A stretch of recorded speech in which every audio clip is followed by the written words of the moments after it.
नमस्कार मित्रांनो, मी राज सूर्यतळ स्वागत आहे तुमचं आपल्या यूट्यूब चॅनलमध्ये. मित्रांनो, 1 जानेवारी 2024 पासून सरकारने नियम चेंज केले आहेत पैसे पाठवण्यावर. जसं की फोनपे, गुगल पे, पेटीएम वापरून जे आपण पैसे ट्रान्सफर करतो एकमेकाला, तर त्या पेमेंट ट्रान्सफर करण्यावर बंदी घालण्यात आली आहे. तर ती बंदी काय आहे, कोणाची आय डी इनॅक्टिव्ह होणार आहे, तर ते सर्व माहिती आपण या व्हिडिओमध्ये बघणार आहोत. तत्पूर्वी चॅनलवर नवीन असाल तर चॅनलला सबस्क्राईब करा आणि समोरील बेल आयकन बटन दाबायला विसरू नका. तर मित्रांनो, 1 जानेवारी 2024 पासून कसं करण्यात आलेलं आहे, NPCI म्हणजे national payment corporation of India. तर यांच्या GRनुसार आता ज्यांचे आय डी म्हणजे फोनपे, गुगल पे आणि पेटीएम यांचे जे ऑनलाईन पैसे ट्रान्सफर करण्याची UPI ID असतात, तर ते बंद पडणार आहेत. कुणाचे, ज्यांनी जवळपास 1 जानेवारी 2023 पासून ज्यांचे UPI ID बंद आहेत. म्हणजे आता तुम्ही म्हणसाल आमचं UPI ID कसं काय बंद राहणार.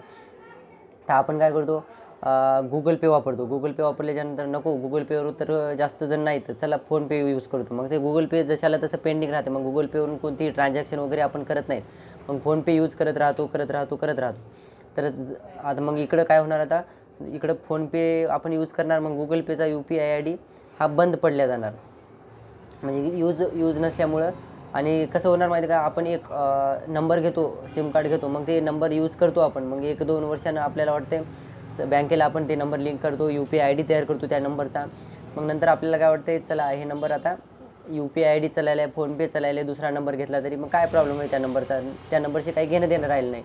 मग असं वाटते आपल्याला. परंतु मित्रांनो, आपण जर 1 वर्षापासून ते नंबर यूज करत नसाल, UPI नंबर, तर ते आपला ID इनॅक्टिव्ह होणार 1 जानेवारी 2024 पासून. तर मित्रांनो, जर तुमचे ID तुम्ही UPI ID यूज करत असाल किंवा नसाल, तर करत नसाल तर लवकरात लवकर ते यूज करून घ्या, जेणेकरून त्या ID वरून तुमचे पैसे वगैरे ट्रान्सफर करून घ्या.